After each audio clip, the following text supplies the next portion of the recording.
O aplicativo do Cresce São Paulo é a principal ferramenta de acesso aos serviços e comunicação do Conselho. Faça agora o download na App Store e na Play Store. E siga nossas redes sociais no Facebook e Instagram. Eu escolhi esse tema porque eu já me deparei muito com clientes que fazem esse tipo de negócio, mas foi muito pouco acompanhado por um corretor de imóvel. E eu acho que o corretor de imóvel, tendo assim uma gama, uma expansão de negócios, tendo mais um leque de oportunidades para efetivamente aumentar a sua gama de conhecimento, que possa de alguma forma auxiliá-los nessa modalidade que é muito importante para o desenvolvimento não só da cidade, mas também da nossa economia. E, ao mesmo tempo, é um leque de oportunidades que se abre, que aí a gente vai poder ver cada uma dessas etapas que existe dentro dessa modalidade de negócio, que eu acho que é muito importante a atuação do corretor de imóvel, né? Não só como o advogado, mas também principalmente do corretor de imóvel, que faz essa conexão, essa interligação entre cliente, entre incorporadora e advogado. Tá? Passando aqui com relação à graduação, o senhor Deraldo já fez as apresentações, então vamos tratando direto do assunto. O que é uma incorporação imobiliária? A incorporação imobiliária nada mais é do que individualização de matrículas mediante edificação, isso é muito importante fazer o discernimento para vocês, e além da edificação, a conexão de uma área comum. Por que é importante destacar essa diferença, né? Porque a gente já se depara muito com loteamentos fechados e as pessoas às vezes confundem com esse tipo de incorporação imobiliária. Então, toda edificação, né, que houver individualização de matrículas e ainda com interligação de área comum, isso a gente pode definir com relação ao que é a incorporação imobiliária. Tá? A gente não pode confundir incorporação imobiliária com parcelamento de solo. Parcelamento de solo é justamente essa questão de loteamento. Tá? Com relação ao loteamento, ela tem aqui o seu discernimento, né? A lei de incorporação imobiliária, que é 4591 de 1964. Estamos aqui deparando com 60 anos já de legislação, enquanto que a lei de parcelamento de solo é de 1979, né? E o que efetivamente a gente pode, de alguma forma, fazer essa separação? Com relação ao loteamento, ela trata de uma divisão de gleba de terras, onde pode destinar um desmembramento, um loteamento ou um desdobro, que aí sim vai se resultar em lotes, também com a sua individualização de matrículas, mas eu quero que vocês entendam o seguinte: não vai existir nenhuma vinculação à edificação. Além da não existir nenhum tipo de edificação, não existe conexão também, vinculação também com relação à área comum. Ou seja, toda a parte definida como área pública é que vai definir as ruas, as praças e equipamentos urbanos. Então, primeiro, definindo o que é incorporação, a incorporação precisa ter a sua edificação com a vinculação de área comum, enquanto que o loteamento tem uma divisão de glebas, mas não tem vinculação à área comum, e sim apenas, única e exclusivamente, com a área pública. Tá?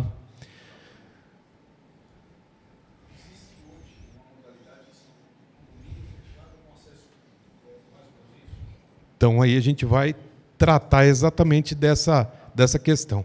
Aí, o que começou a acontecer lá de 1979 até a data de hoje, né, a gente vê o avanço do mercado imobiliário, além da expansão imobiliária, a necessidade de ter mais segurança entre as comunidades e a necessidade de fazer o quê? Os loteamentos fechados. Então, em 2017, que aí veio o reconhecimento pela lei de parcelamento de solo, a possibilidade do quê? Dentro da área dos lotes, desvinculado de qualquer questão de área comum, mas que obtém uma autorização do poder público municipal para fazer o fechamento do perímetro urbano. Então, vamos pensar o seguinte: nos loteamentos fechados, né, está lá dentro da lei de parcelamento de solo, As ruas internas são áreas públicas, mas o poder municipal outorga a possibilidade de fazer o fechamento com a questão de controle de acesso. Então, foi uma alteração que teve na Lei 6766? Teve. Mas essa alteração ocorreu única e exclusivamente agora em 2017. Tá? Foi uma medida provisória sancionada pelo Michel Temer, e aí depois foi transformada em lei. Essa medida provisória, que depois foi transformada em lei, foi definida como um marco do mercado imobiliário. Tá? E também dentro dessa questão dessa lei específica, sancionada pelo Michel Temer, também reconheceu a possibilidade de loteamento por condomínios de lotes. Aqui em Marília eu não consigo ainda, a gente não tem essa modalidade, porque em 2017 que sofreram as alterações no Código Civil para reconhecer a possibilidade dessa modalidade de negócio. Mas ainda o poder municipal não se adequou a essa modalidade de loteamento. Tá? Foi até uma sugestão que eu fiz para o secretário de Planejamento, por intermédio também do colega nosso que hoje estava atuando como procurador-geral do município, Ricardo Mustafa, que agora é pré-candidato a prefeito. Foi uma sugestão que eu havia feito da necessidade do município de Marília fazer essa adequação para a gente conseguir se adequar a essa possibilidade, que os lotes são unidades autônomas, mas as vias de circulação interna, de praças e demais áreas, que não são lotes, são compreendidas como áreas comuns. Então, essa modalidade está reconhecida lá na alteração da Lei de Incorporação Imobiliária, mas não temos ainda uma adequação do município para aceitar esse tipo de loteamento. Então, eu trago aqui pelo menos alguns exemplos aqui na nossa cidade, que a gente trata mais ou menos do que a gente está aqui tratando de incorporação imobiliária e parcelamento de solo. Né? Garden Park. Garden Park é um condomínio. É um condomínio de casas que ela burlou a lei de parcelamento de solo, onde vocês podem ver que na verbação da matrícula sempre tem uma edificação de uma casinha de 33 metros quadrados, mas lá vocês entram lá dentro, vocês veem mansões. Né? Mas, na verdade, o que é? É um condomínio que burlou a lei de parcelamento de solo. O loteamento Terras da Fazenda, tanto que vocês vão ver lá que é uma associação de moradores. Lá é um loteamento fechado com controle de acesso. Né? Roça Alegra, né, Ângela? Roça Alegra é um condomínio horizontal, as casinhas são todas iguais, ou seja, tem a fração ideal individual das unidades, tem a edificação e foi feita dentro de um condomínio, mas um condomínio deitado, um condomínio horizontal. Né? Residencial Monet, mesmo exemplo que eu posso dar para vocês com relação ao Terras da Fazenda. Também é uma associação de moradores, porque tem autorização, outorga do município para poder fazer o fechamento e, ao mesmo tempo, controle de acesso.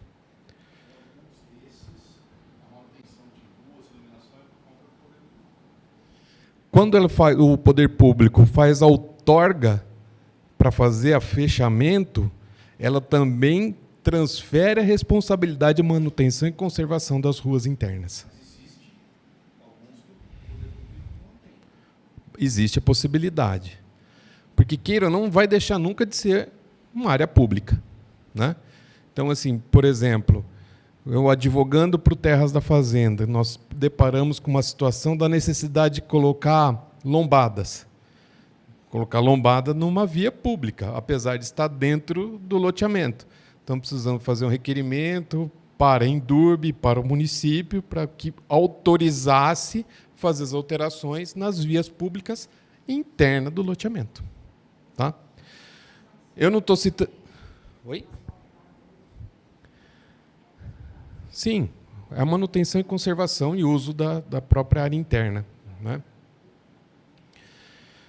Aí também a gente pode definir todas as edificações, né, verticais de edifícios, aí não há nada que dúvida alguma que trata especificamente de incorporação imobiliária. Né? Aí vem os tipos de incorporação imobiliária.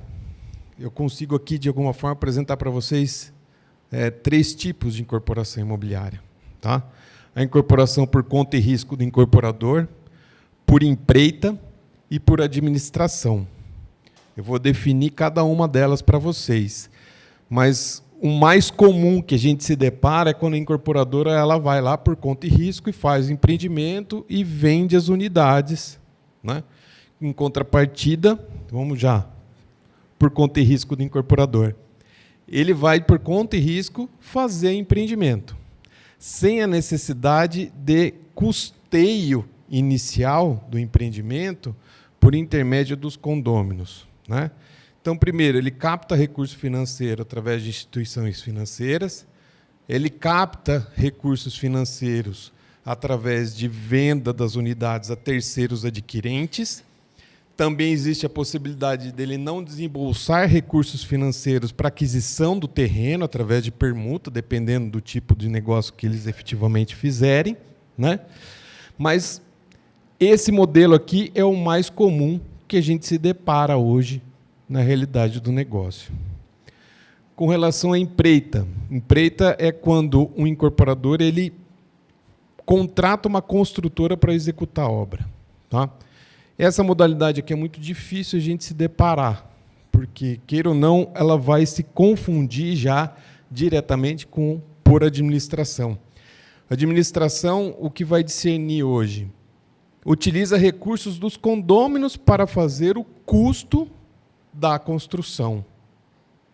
Então, vamos pensar o seguinte, forma um grupo de pessoas que tem a pretensão de fazer uma edificação e faz a contratação de uma empresa que vai fazer a administração de captação de recursos e a verticalização do empreendimento.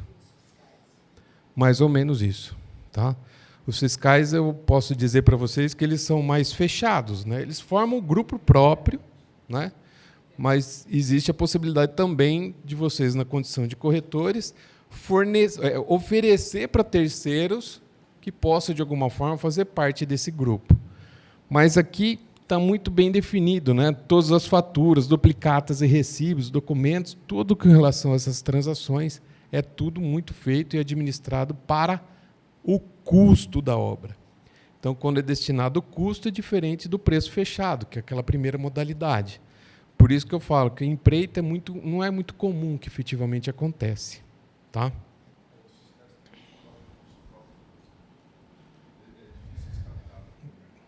Exatamente.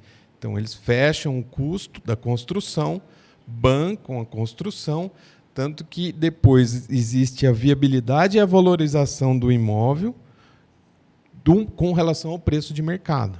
Né? Diferente do primeiro condição, que eles já vendem já com uma previsão do preço de mercado. Né? Então, a rentabilidade para o grupo fechado no custo da construção é muito mais rentável, mas, ao mesmo tempo, é mais arriscada. E aí, tratando efetivamente das etapas da incorporação imobiliária. Tá? Eu consigo aqui definir para vocês, basicamente, 5 etapas. Tá? Lógico que, se a gente se debruçar cada vez mais sobre essas etapas, a gente começa a subdividir essas etapas, a gente pode chegar até 8 etapas.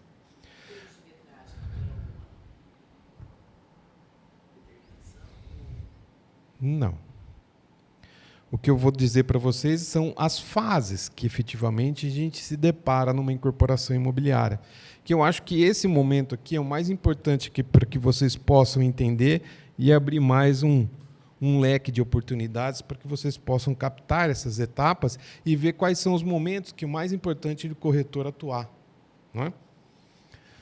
Então, subdividindo, né, a viabilidade do negócio com relação à escolha do local, aquisição do terreno, elaboração do projeto definido,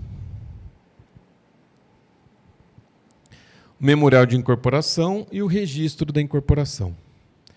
E aí a gente vai começar a tratar cada uma dessas etapas, vocês vão entender aonde o corretor de imóvel vai atuar. Tá? A escolha do local de empreendimento. a incorporadora ela precisa fazer? Ela precisa viabilizar o empreendimento, ela precisa ter a sua rentabilidade pela sua atividade comercial. Mas eu acho que é muito importante a incorporadora ter o seu corretor de imóvel de confiança para ter condições de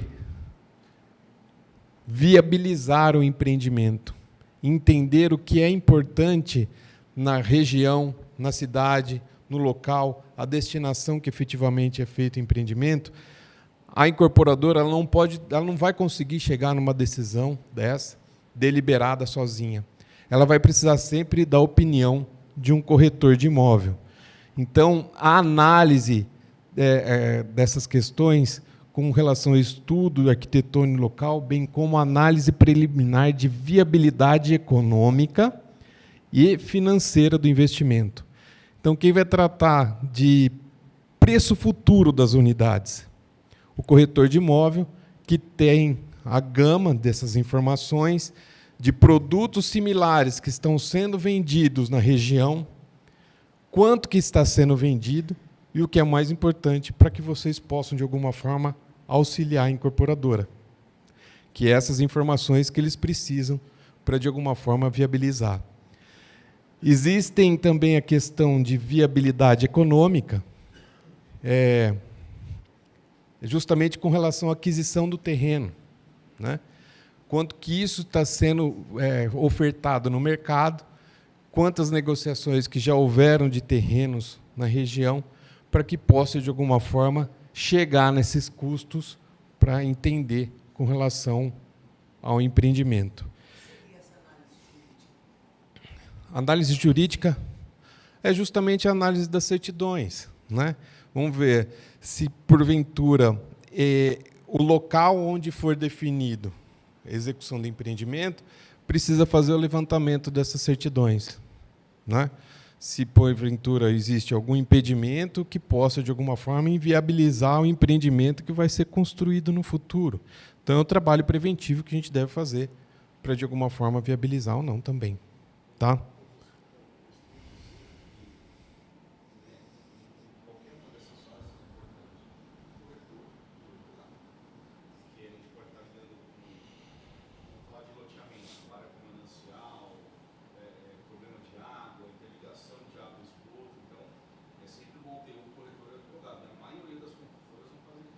Exatamente.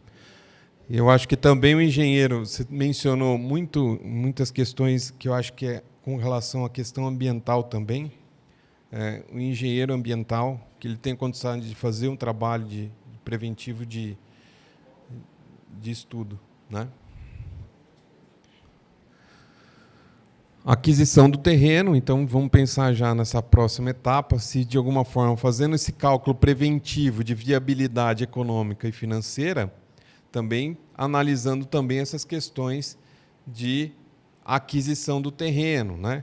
Então, existem várias... A incorporadora ela nunca vai utilizar recurso... É muito difícil ela utilizar recurso próprio para aquisição e viabilização do empreendimento. Como eu disse inicialmente, ela vai captar recurso financeiro numa instituição financeira, vai captar recursos de terceiros adquirentes e vai existir a possibilidade, inclusive, de fazer uma permuta do terreno com o proprietário do imóvel, né? Em vez de adquirir o terreno, dar futuras unidades em pagamento, né? E aí que tem a intervenção de quem? A atuação do corretor de imóvel, né? Para, de alguma forma, lá no início, estudando a viabilidade e, ao mesmo tempo, depois, avançando nas negociações para, de alguma forma, ter maior economia e maior viabilidade e rentabilidade futura. Tá? Então, como eu disse, diversas formas para, de alguma forma, adquirir, né? Compra e venda, compromisso de compra e venda, permuta, cessão de direitos, entre outros. Tá? Mas é justamente aqui a atuação, na minha concepção, do corretor de imóvel para, de alguma forma, ter a viabilidade econômica e financeira que a gente tratou da primeira etapa. Elaboração do projeto definido. A gente vai pensar com relação a projeto. Projeto é coisa de arquiteto, né? de engenheiro, mas vamos pensar o seguinte, construção de apartamentos tipo estúdio, apartamentos de 25, 30, no máximo 45 metros quadrados. É o que efetivamente a gente está vendo que está tendo, estou dando um exemplo, né? Um corretor de imóvel tem a opinião de que está tendo mais procura, maior demanda desse tipo de produto. Então, é ali o momento onde o corretor de imóvel também vai ter condições do quê? De atuar na questão da elaboração do projeto. Se esse projeto vai ser melhor definido para que seja unidades menores, de acordo com a procura, ou de acordo com as unidades maiores, dependendo do mercado, de acordo com a situação em que se encontra. Tá? Então, assim, vocês estão vendo que todas as etapas eu estou mencionando a necessidade de atuação do corretor de imóvel. Tá? Eu não quero ressaltar aqui a profissão do advogado, porque eu não estou aqui tratando com advogados. Não estou aqui tratando também com relação a engenheiros, né? Mas é muito importante vocês entenderem justamente a necessidade da atuação em cada uma dessas etapas. Memorial de incorporação. Aqui vamos tratar de uma questão muito técnica para que a gente possa, de alguma forma,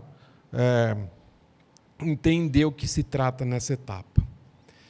Depois de passar por um projeto de aprovação dentro da prefeitura, tem que pegar esse projeto e fazer a descrição dessas unidades. Porque quando a gente trata de uma matrícula de um imóvel, lá vai constar a área privativa, a área comum, número de vagas de garagem, se existe algum depósito vinculado a esse tipo de empreendimento, né? Mas aqui também a atuação do corretor é muito importante, porque ele vai ter condições de interpretar esse memorial descritivo para que possa, de alguma forma, ofertar melhor o produto para esse terceiro adquirente. Então, na condição de corretor, vocês entenderem esse memorial com relação a quantas unidades foram lançadas, quantos tipos de unidades foram lançadas. As unidades são todas iguais, idênticas, com a mesma fração ideal, ou se elas são de tipos diferentes, né, com 1 quarto, 2 quartos, 3 quartos. Com relação a vagas de garagem, então, assim, a interpretação do corretor nesse momento, para que possa, de alguma forma, oferecer esse produto antes mesmo da edificação pronta, é muito importante vocês terem a capacidade de entender. Tá? Tem condomínio aqui mais de 250 metros que tem que ter um recuo de 1,5 metro, lateral, fundo. Isso aí acaba com a construção. Isso também é algo que entraria aí. Aí a gente está tratando mais especificamente de loteamento fechado, onde constam as restrições convencionais estabelecidas pela loteadora. Então, a loteadora, num loteamento fechado, está lhe ofertando um lote para comprar. E aonde vai constar essas restrições convencionais estabelecidas pela loteadora? Lá no memorial de loteamento, averbado, registrado na matrícula do imóvel, junto com o registro do loteamento na matrícula mãe, lá vão constar essas restrições com relação a recuo, tipo de edificação, o que efetivamente precisa fazer. Também dentro do loteamento, como se trata de uma associação, tem o seu estatuto próprio e o seu regimento interno. O regimento interno, geralmente, eles copiam aquelas restrições convencionais que foram estabelecidas inicialmente. Tá? Mas é o que eu lhe disse primeiro, né? Incorporação e loteamento. Loteamento aberto, loteamento fechado. Aqui a gente está tratando da incorporação imobiliária. Por quê? Porque na incorporação imobiliária ele já lhe entrega a edificação pronta. Diferente do que a senhora me perguntou, é que vai depender de você adquirir o lote para depois edificar. E se essa edificação está se enquadrando aonde? Nas restrições convencionais estabelecidas pela loteadora, lá no registro do parcelamento de solo. No memorial descritivo, não, mas na matrícula mãe consta, de acordo com a lei de 6766 de parcelamento de solo, estabelece que essas restrições convencionais têm que estar registradas no registro do loteamento, junto com o contrato padrão de venda e compra.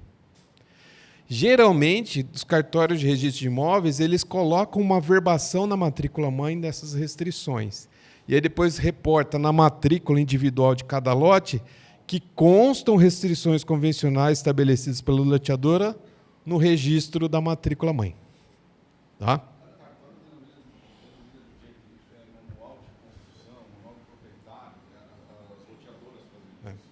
Mas o termo técnico é o seguinte: existem as restrições urbanas que são estabelecidas pelo município. Existem as restrições urbanas convencionais, que são estabelecidas pela loteadora com o registro no loteamento. E estão lá verbada na matrícula-mãe, que na matrícula-mãe consta também a individualização das matrículas do loteamento. Tá?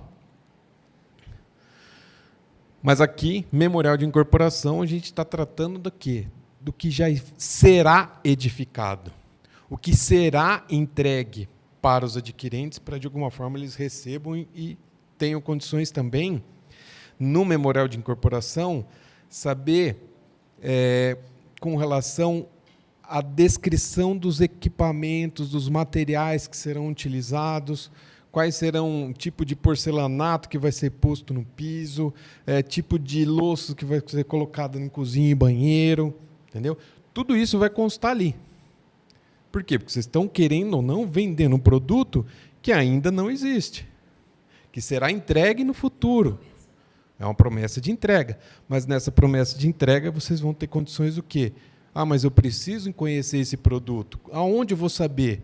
Lá no registro. Tá? E aí, estamos aqui na quarta etapa. Falei assim, mas aonde eu vou buscar isso? Quando efetivamente acontecer o registro do memorial de incorporação. Se vocês chegarem, todo empreendimento que for lançado para venda de futuras unidades que serão edificadas, há obrigatoriamente na lei a necessidade de registro do memorial de incorporação. Se não houver um registro do memorial de incorporação, a incorporadora ela está cometendo um crime contra a administração pública. E o corretor de imóvel, que esteja, de alguma forma, intermediando unidades que não estejam efetivamente registradas, eu vou abrir um tópico depois só desse tipo de negócio, mas aí tem a responsabilidade solidária. Tá? Responsabilidade solidária criminal e contravenção penal. Tá? Então, aqui é muito importante vocês entenderem o seguinte. Primeiro, tem o registro de incorporação? Tem. Mas vocês precisam saber dessas informações. Se a incorporadora, lógico que ela vai ofertar todas essas informações no estande de venda para vocês tenham condições e conhecimento disso. Mas, às vezes, se vocês quiserem ter conhecimento específico disso, aonde vocês vão buscar informação? Pode ir lá no cartório de registro de imóveis, que eles são obrigados a passar essas informações para vocês. Né? Não só por intermédio de pedido de certidão da matrícula-mãe da incorporação imobiliária, mas também, inclusive, o cartório disponibilizar com horário marcado acesso aos livros do registro da incorporação. Tá? Não só da incorporação, mas como também no parcelamento de solo. Isso está expresso na lei de incorporação imobiliária. O registro de incorporação imobiliária. Qualquer publicidade tem que estar lá uma linhazinha falando incorporação imobiliária no registro R tal, da matrícula tal, do cartório de registro de imóvel tal. É obrigatório, é exigido por lei. Tá? E aí, o que eu falo para vocês? A importância e a atuação do corretor é saber dessas informações para que depois vocês não sofram as consequências de vender informação como se estivesse vendendo terreno na lua. Né? Ou seja, está registrado no cartório de registro de imóveis, está apto. Por quê? Porque passou pela aprovação do município, foi expedido alvará de construção, o alvará de construção tem o seu memorial de incorporação, além do seu memorial de incorporação, tem o seu registro no cartório de registro de imóveis. Tá? E aí, com relação à validade da incorporação imobiliária, o que a gente pode tratar aqui especificamente da validade? A gente estava falando aqui primeiro do registro. Para registro, só depois do registro, a incorporadora pode fazer o lançamento. E aí sim vocês podem começar a comercializar essas unidades. Tá? Mas vamos pensar o seguinte: o empreendimento micou, não conseguiu vender as unidades suficientes, a incorporadora, apesar dela ter arcado com os custos de aprovação de projeto, publicidade, registro de incorporação, que esses custos são altíssimos, ela fazer um estudo, por exemplo, eu não consegui vender as unidades necessárias que eu precisava fazer, dar início às obras, que aí sim eu acho que os custos maiores virão na edificação, existe a possibilidade do quê? Da incorporadora desistir, renunciar à possibilidade de vender esse empreendimento. Então, aonde vocês vão analisar isso? Lá no registro de incorporação tem o prazo de carência, 180 dias. Vocês vão saber que desde a data do registro da incorporação eles têm 180 dias para dar início às obras. Existe a possibilidade ainda da incorporadora insistir e pedir para prorrogar esse prazo por mais 180 dias. Então, essas informações que vocês tenham para vender o empreendimento é buscar saber se a incorporadora não desistiu diante da inviabilidade do empreendimento. Também no cartório de registro de imóveis vocês vão procurar, vão conseguir encontrar essas informações. Tá? Patrimônio de afetação. Eu acho que aqui, mas eu era criança.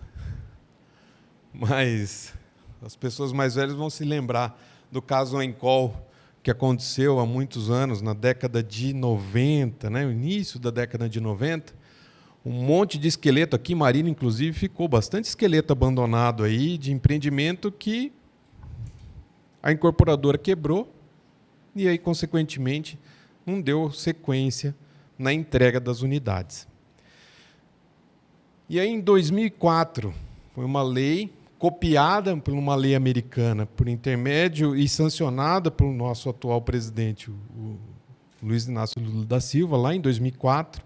Ele copiou esse modelo de negócio dos Estados Unidos e trouxe para o Brasil. O que seria o patrimônio de afetação? Primeiro, reportando de novo a esses casos da Encol. Vou dar um exemplo que aconteceu com a Encol na época. A Encol ela teve um processo trabalhista na cidade de Goiás, que aí um grupo de empregados, funcionários, trabalhadores de um determinado empreendimento entrou com ações trabalhistas e essas ações trabalhistas travaram todas as atividades comerciais da incorporadora Encol. Consequentemente, afetou todos os processos e todos os empreendimentos que a Encol estava construindo em todo o Brasil. Era uma incorporadora muito grande lá de Goiás, que efetivamente estava, inclusive, construindo empreendimento em Marília. E uma ação, assim, várias ações trabalhistas que surgiram lá na cidade afetou vários empreendimentos dessa empresa, inclusive empreendimentos aqui na nossa cidade. E aí vem a afetação, patrimônio de afetação. Essa denominação que vocês vão conseguir entender para compreender melhor o que se trata disso. O patrimônio de afetação é nada mais do que a separação do patrimônio da incorporadora quando ela faz o empreendimento imobiliário. Então, cada empreendimento imobiliário, o primeiro requisito é constituir uma sociedade de propósito específico. Mesmo que a incorporadora ela vá atuar no empreendimento, ela faz uma empresa específica para esse empreendimento, separando do patrimônio dela. É um requisito essencial para que possa, de alguma forma, desenvolver. Outra condição é, além da constituição da empresa, depois do registro de incorporação, ela precisa averbar na matrícula do imóvel o termo de afetação, ou seja, se porventura ela vier a sofrer uma falência, o que efetivamente esse empreendimento vai acontecer? Como vai se resolver se porventura ela sofrer a falência? Mas o patrimônio dela vai estar separado. Isso não vai fazer parte do patrimônio dela para afetar o empreendimento. Né? A outra questão... Se na época da Incol ela não era uma SPS, se eles fossem SPS não teria tanto problema. Na época não existia essa lei. A lei de sociedade de propósito específico foi uma alteração no Código Civil em 2005. Agora, o patrimônio de afetação foi uma alteração na Lei de Incorporação Imobiliária de 1964, que alterou em 2004. O artigo 31, e eles incluíram várias alíneas, A, B, C, D, E, vai até o, se não me engano, até o H, que estabelece a regra do patrimônio de afetação. Tem, inclusive, a comissão de adquirentes que vão assumir. Um caso que nosso escritório assumiu aqui em Marília, que é exatamente o que está acontecendo, é aquele da Lime Costa, que era da construtora Casa Branca. Foi decretada a falência da construtora Casa Branca. Na matrícula do imóvel consta o patrimônio de afetação, e aí formou um grupo de adquirentes, através de uma comissão de adquirentes, onde nessa comissão a gente foi contratado para, de alguma forma, assessorar a empresa, esse grupo de adquirentes, para que possa, de alguma forma, fazer a contratação de uma nova construtora para dar continuidade no empreendimento, a contratação de um departamento jurídico para assessorar o empreendimento, a contratação de uma administradora de condomínio para receber o saldo remanescente do custo da construção. Entendeu? Então, é todas essas regras que, de alguma forma, a gente tem que ter o discernimento de separar o patrimônio de afetação da empresa e onde a gente vai atuar também, porque a empresa, quando ela foi decretada a falência dela, quando ela pediu a recuperação judicial, ela falou que as unidades que não haviam sido vendidas estavam no estoque. Mas é aí que está a diferença. Patrimônio de afetação, preço de custo, não fazia parte do patrimônio. Então, a gente está entrando agora no processo, tentando fazer essa separação e convencer o juiz de que aquelas unidades não fazem parte do patrimônio da empresa. Tá? E aí, além disso, né, a viabilidade... Vamos pensar que o patrimônio de afetação é uma modalidade de garantia que existe para viabilizar o empreendimento. Então, além disso, quando a incorporadora ela faz uma sociedade de propósito específico, ela tem a sua conta corrente específica por empreendimento e tem também a verbação na matrícula do imóvel desse termo de afetação, ela também tem um benefício fiscal, que é o regime especial de tributação. Todas as unidades que forem vendidas que não têm patrimônio de afetação vai ter uma incidência tributária de 6,65%, 6,75%. Tá? Se ela adotar esse regime, a alíquota vai cair para 4%. Então, ela vai ter uma economia, de queira ou não, de 2,75%. Ah, mas isso é viável? Muito. A viabilidade, a gente tratou lá no início, numa da primeira etapa, o estudo de viabilidade. Para viabilizar o empreendimento, o lucro líquido de uma incorporação imobiliária tem que ser aproximadamente 16%. Então, se aumentar 2,75%, vocês veem que tem uma rentabilidade praticamente aí 20% do negócio. Né? Então, é bem viável mesmo. Então, explicando o que é o patrimônio e essa questão de tributação. E aí vem a responsabilidade. A responsabilidade civil e criminal do corretor de imóvel quando ele está, de alguma forma, assessorando o empreendimento e não toma esses cuidados que até então a gente estava aqui tratando e tentando separar para cada um de vocês entenderem. Né? Lógico que a divulgação da planta, do imóvel, na planta, é muito importante, e aqui as consequências que o próprio Conselho Regional aplica, né? com as suas advertências, que é a Lei 6.530/78, que rege a atividade do corretor de imóvel, e aqui também estabelecem as suas sanções, né? Mas vocês podem ver que no artigo 20, inciso 5º, trata especificamente do quê? Anunciar imóvel loteado ou em condomínio sem mencionar o número do registro do loteamento ou da incorporação do registro de imóveis. Então, vocês vão colocar lá na publicidade de vocês um lançamento, e se vocês não se preservarem, pesquisar lá no cartório de registro de imóveis se o registro está apto e se também o registro não houve o quê? A desistência, a renúncia da incorporação. Então, isso é muito importante para o corretor de imóvel. Quando ele for fazer qualquer publicidade nas redes sociais, ou um panfleto, ou alguma coisa que vocês queiram divulgar, lógico que a incorporadora disponibiliza e viabiliza isso para vocês. Mas, às vezes, vocês pegarem e fazer um anúnciozinho no WhatsApp, pelo WhatsApp, num grupo de amigos, se cair nas mãos erradas e ele saber que a incorporação não está, a responsabilidade de vocês vão recair, porque a primeira, quando ele registra, ele já fala do período de carência de 180 dias. Ele pode fazer só mais uma. Um ano. Tá? E aí vocês vão saber isso lá no cartório de registro de imóveis. Tá? Ah, mas isso daqui é responsabilidade da incorporadora, né? Ela que tem que fazer esses anúncios e vocês têm que, de alguma forma, procurar vender, né? Mas eu mostrei aqui para vocês. Lei 6.530, que trata da profissão de corretor de imóvel, e fala que anunciar, sem mencionar o número, a responsabilidade é de vocês. Na verdade, quando a incorporadora ela traz um folder do panfleto, já tem que estar lá nele, né? Normal, quando a gente vai trabalhar uma divulgação. Exato.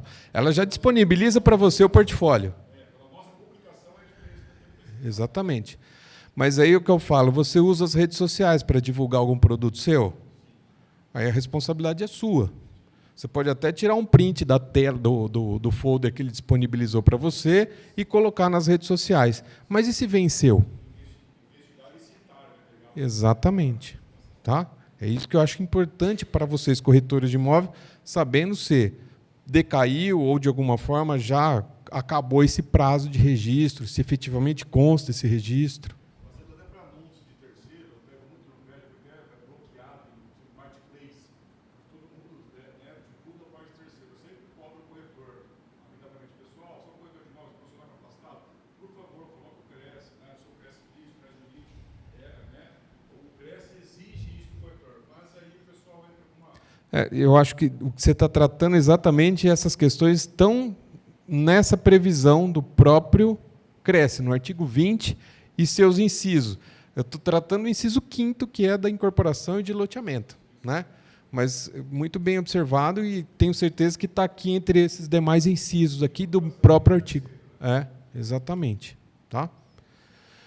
Então, anunciar com registro da incorporação e, porventura, as consequências e as sanções disciplinares, de advertência, censura, multa, suspensão e cancelamento. Tá? Aí eu falei assim, mas esse problema é da incorporadora, né? A incorporadora que tem a sua responsabilidade de pegar e me fornecer o folder lá, que está com o númerozinho ali gravado, e se porventura ela estiver fazendo as coisas erradas, não tem problema nenhum. Então vamos lá. Crime contra a economia popular. Afirmação falsa. Afirmação falsa do quê? Sem registro de incorporação. Tá? Contravenções contra a economia popular. Ação contravenções de economia popular, no caso de contratos relativos a incorporações de que não participe o incorporador, responderão solidariamente pelas faltas estipuladas nesse artigo o construtor e o corretor. Então, aqui eu estou mostrando para vocês que a responsabilidade é solidária, tanto nas contravenções penais, quanto no crime, quanto a incorporação imobiliária, a responsabilidade do corredor é solidária. Então, aqui apenas um textinho simples. Vocês me permitem ler agora.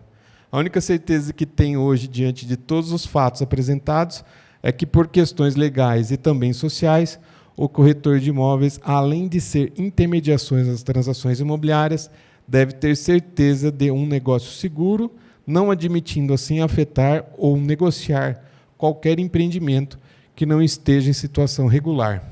Assim, alcançar-se-ão a valorização da classe profissional, bem como toda a estrutura de segurança jurídica para o mercado imobiliário.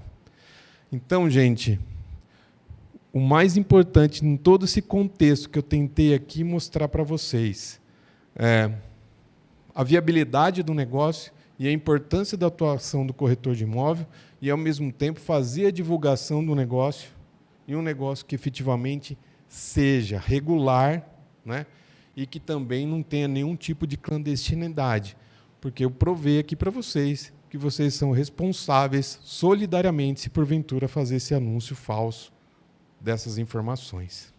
Tá? Eu acho que foi isso que eu tentei alcançar aqui, o objetivo de vocês. Tá? É uma visão panorâmica, né? Eu não consigo aqui também tomar mais o tempo de vocês, mesmo porque também com relação ao tempo que está disponibilizado aqui no Cresce, a gente não pode passar de 1 hora, né? Eu tentei trabalhar aqui, acho que praticamente com 40 minutos, é mais que o suficiente para a gente também não ficar aqui tão desgastante. Mas é muito importante a gente também entender que existem dentro dessas etapas, dentro dessas condições, desses tipos de empreendimentos, né, há uma gama de informações que eu poderia aqui disponibilizar para vocês. Mas eu acho que um apanhado geral vai, de alguma forma, trazer essas informações e instigar vocês a procurar melhor essas informações. Do que vocês precisarem também, temos aqui nossos meios de acesso, físico, virtual, e a gente está à disposição do que efetivamente precisar e passar a informação para vocês. Se alguém quiser fazer alguma pergunta, lógico que quando houve necessidade de fazer as perguntas, acho que eu tentei alcançar. Antes daquela data que você colocou aí, 76, não havia loteamento fechado? Existia.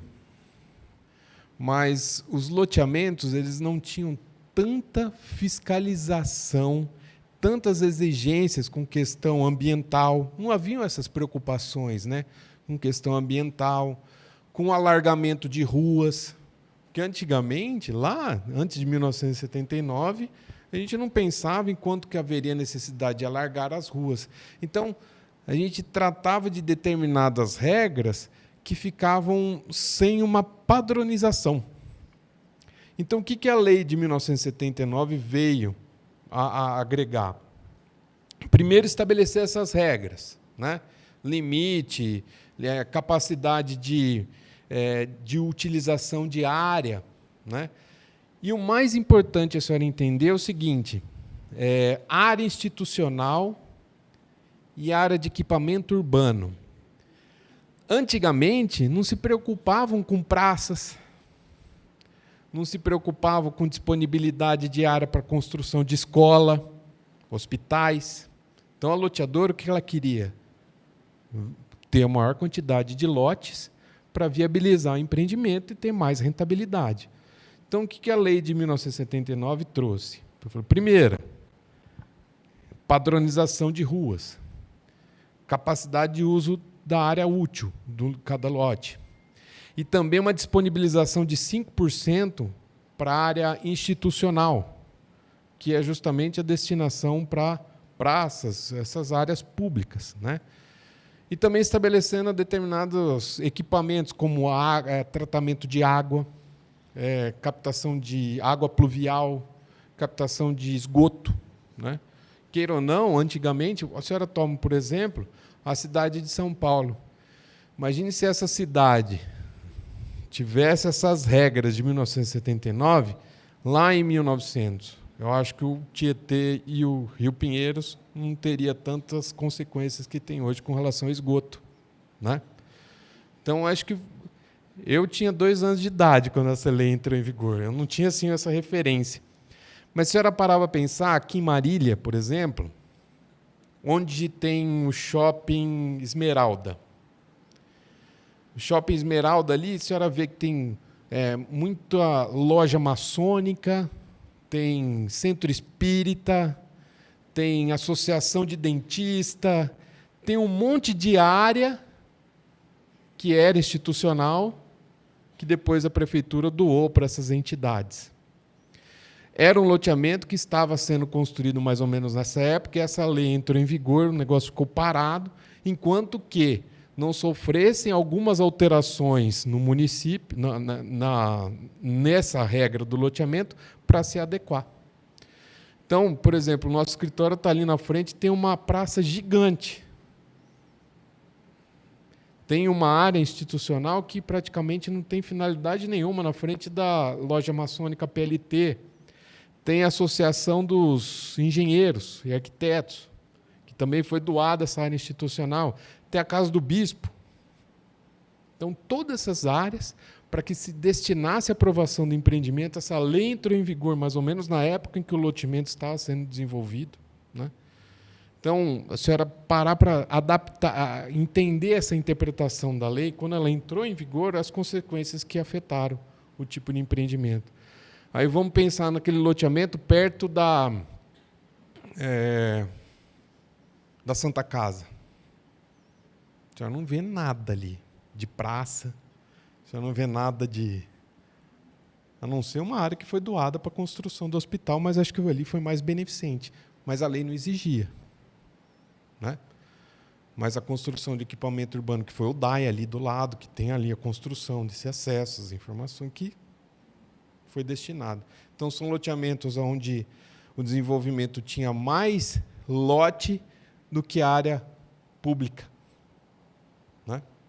Então, essas alterações que existia a lei, era um decreto 58, não me lembro o ano, tá, de 1934. Aí depois, só em 79, que essa lei veio, se preocupando mais com o meio ambiente também. Tá? Alguém mais uma pergunta? Então é isso, gente. Acho que eu tento aqui otimizar e, de alguma forma, diversificar o maior número de informações.